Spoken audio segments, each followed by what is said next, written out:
Now, as I said, we have an interesting presentation. Because it's a boring subject, of course, the people who know the subject also feels that I make a very boring presentation. But however, I'll try to be very crisp and small. Mine is a small presentation, just 15 slides, 1 minute each. I'll just take 2 minutes extra. Am I audible? Am I clear? Because most of the time people say that my pronunciation is not coherent, that's why. Unlike the representations which you saw in the morning, which is mostly related to the rail operation and urban transport, this is something slightly different, going into deep sea.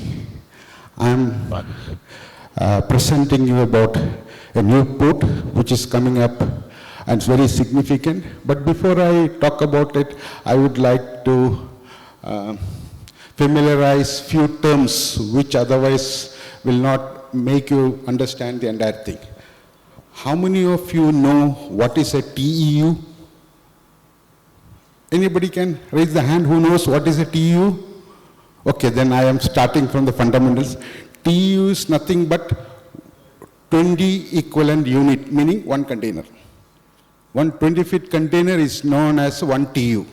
You might have seen containers all across India, so they are TEUs as far as a port person is concerned.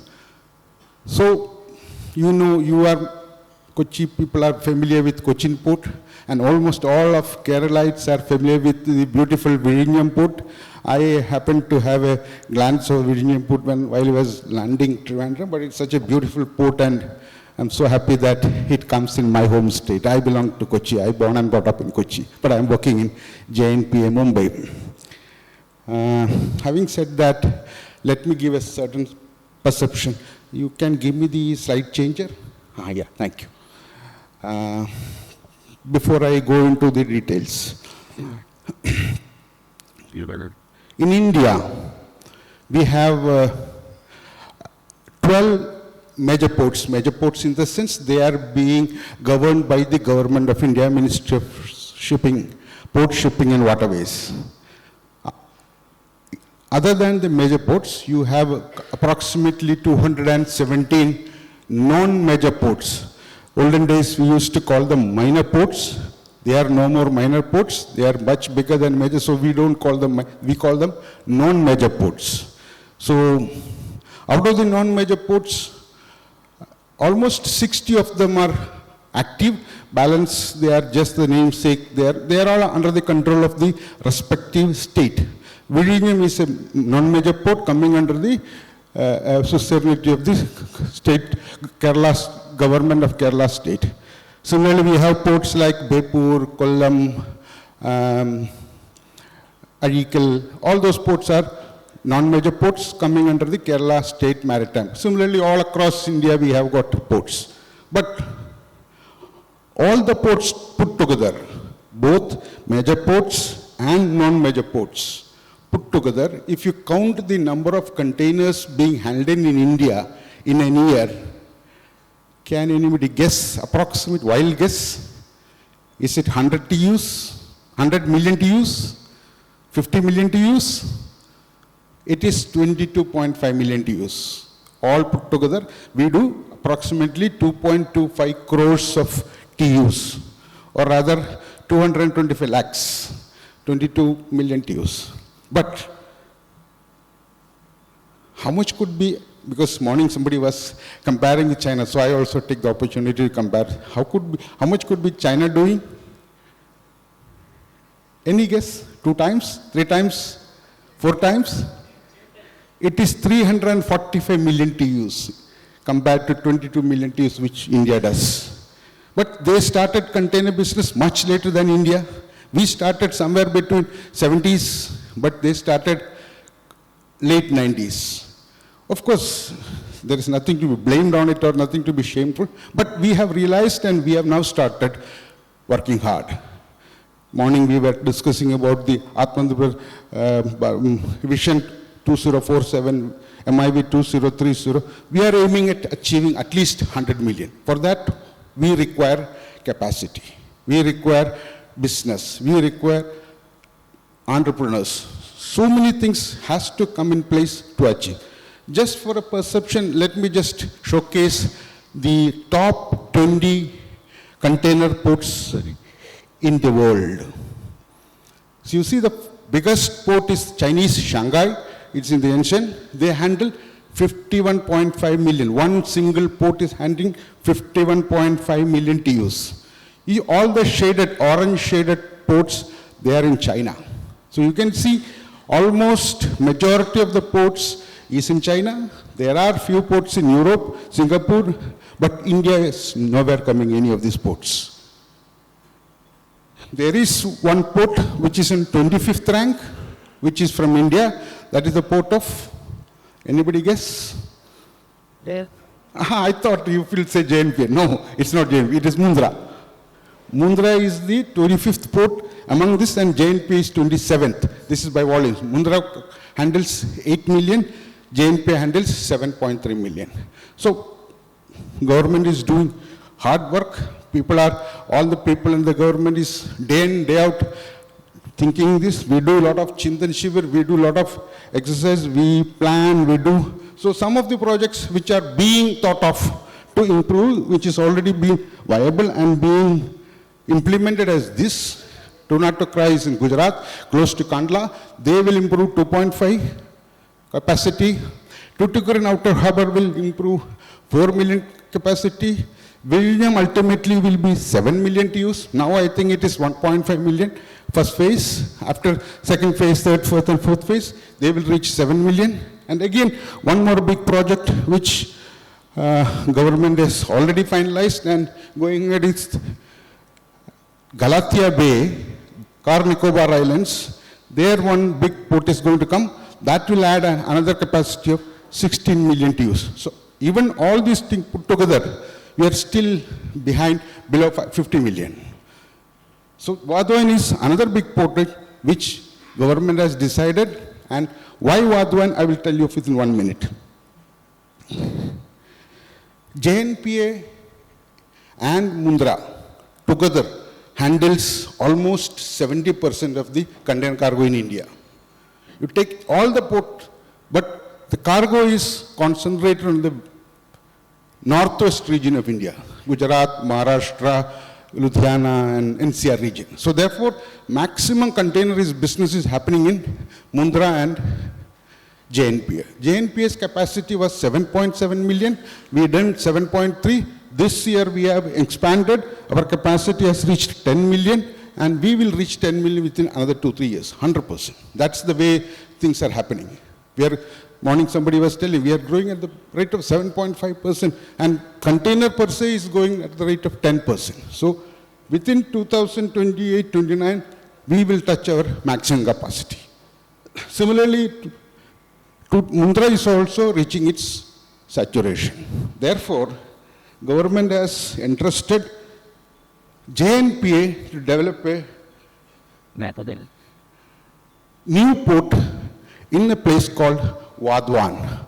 Vadhavan is just near the border of Gujarat and Maharashtra, just 50 kilometers down the border. It is 150 kilometers north of Mumbai, around 200 kilometers down Ahmedabad. Meaning this suits exactly for catering this region of cargo.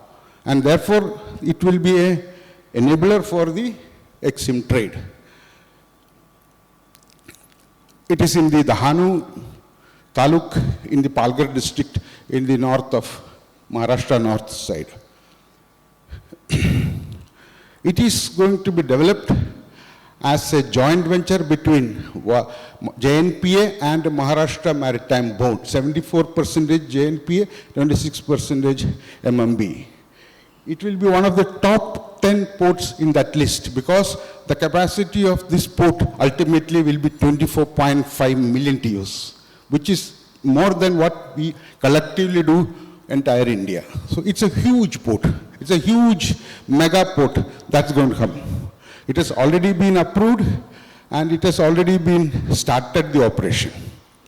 Last August 2024, Honorable Prime Minister has done the Bhumi Pujan for this project at Palghar. So this has going to realized, our work has started. So some of the project features I am trying to explain. Unlike the existing port projects where infrastructure is done by the authority and the operations are done by the PPP partner, here even infrastructure also we are planning to go with the PPP mode called HAM mode. I think all of you may be aware of what is a HAM mode. It's hybrid annuity model wherein the partner, the private partner will invest and the expenditure will be shared by both of them, both in the sense authority as well as the partner. It will be long-term annuity. Every year an annuity will be, like in a toll, we do like that. So that the burden is very less. The project becomes more financially viable. So this is what this time we have done. All the reclamation, because see, this is how the port will look. You see, this is the coast, and this port is going to come 5 kilometers inside the sea. It is not on the shore. So therefore, no serious environmental impact on the coastline. 5 kilometers is quite a long distance. You can't even see from the coast where the port is. And the only acquisition required is road and rail. No other acquisition or rehabilitation is required. Moreover, the port is going to be on a reclaimed land. This 5 kilometers inside the sea, we are going to reclaim 1,400 hectares of land. And for that, we need to have a breakwater. I think all of you know what is a breakwater. Breakwater means pulimuttu. The construction in the water for preventing waves or other forces of water onto the berth. So this is a 10.4 kilometer long breakwater. You can think of, this is a 20-meter deep port, which means we can currently bring any ship afloat as on today. Currently, the largest size of ships afloat are close to 24,000 TEU capacity, having 18-meter draft, 400-meter length, 60-meter width. Only port which we can take this type of fish at the moment is CGM. No other port in India is able to take such bigger ships. But this will be able to take because it requires minimum 20-meter depth. Good. And of course, it will be connected using 8-lane road, rail, and trestle for all the purpose. So this will be a huge project for which you require a lot of sand, lot of stone, because 10 kilometer, 25-meter breakwater will be a huge structure. So what we have decided, we already got approval from ministry to quarry of stone from 25 kilometers away, and we are also going to dig a burrow in the sea, 50 kilometers into the sea from Daman coast. It's almost 70 kilometers away from the site. There we will be mining the sand. We already got approval for that, so this will all start by starting of the next year. So these are the works which we will be doing. As a landlord, port will be providing the breakwater, near shore reclamation, all those work, and private partners will be doing all the terminal operation. They will construct the terminals, they will bring the cranes, berths, equipments, all is their work. Whereas infrastructure work will be done by us. That too, the reclamation as well as the shore protection bund, everything will be done on the HAM basis. Even though authority is paying, it will be done on a PPP through HAM. Any questions up to here? It's clear? Wow, good, thank you. I'm at least doing some justice. So these are the approvals we have received. Almost all approvals are ready. A couple of forest and acquisition of land for the road is pending, whereas all other approvals with respect to environment, because Dahanu basically is a very ecologically fragile place. Therefore, for that particular taluka, government has constituted an environment protection agency called the Hanu Taluk Environment Protection Agency, which is headed by a retired Supreme Court judge. They were so tough since nothing is permitted in that taluka. But since we have done so much of research and study, in fact, if we mix that much, we have ensured that this project should not affect the environment. So that way, we are now ready. We have already started our initial process. The road will be done by NHI. NHI will be spending 2,881 crore, and they will be constructing 8-lane connectivity to the port from the national highway. Similarly, rail is going to be done by Western Railway. They are spending 1,765 crore. These are all approved by their ministry, and already projects are being formulated by them. This is near the shore. A small reclamation is required, around 200 hectares of land. This reclamation is for the purpose of administrative office and various other firefighting. All other activities are going to be happen here. This already we have tendered out. Tender has been awarded to a company called ITD Cementation, and it's of 1,700 crore approximately. So the works have started. That's what I wanted to tell you. And these are the phases. For the breakwater, we will require 5,500 crore approximately. It's a 10.1 kilometer long breakwater. It will take 52 months to complete the construction. Similarly, this dredging, that dark blue portion, I think you can see the dark blue portion. No? This is the channel from which will be initially made a capital dredge. Then we will do the shore protection. Then we will start reclaiming. So all these things will be under HAM model. We are going to float the tender for this thing soon, and then it will cost something close to 20,600 crore, that much area. Again, water required. The MJP Maharashtra Jeevan Pravahar, they have agreed to give around almost 13 MLD water every day for this project. Similarly, power also, it's already been approved. They will be giving the power at the tune of 80 MVA. So this project is going to be the one big project in India in the near future. Its total cost is both combined, government, private, is 77,000 crore rupees. And I'm so happy that I could be part of this project, at least in my olden age. I can say that, yes, when this was created, I was also there. This is from my side. I hope I could showcase at least some portion of the project to you. If any of you have any doubt, please. Otherwise, I am winding up. Thank you. We can take it offline, sir. I'd request you to be Systems Kochi Metro to hand over a token of appreciation to Girish.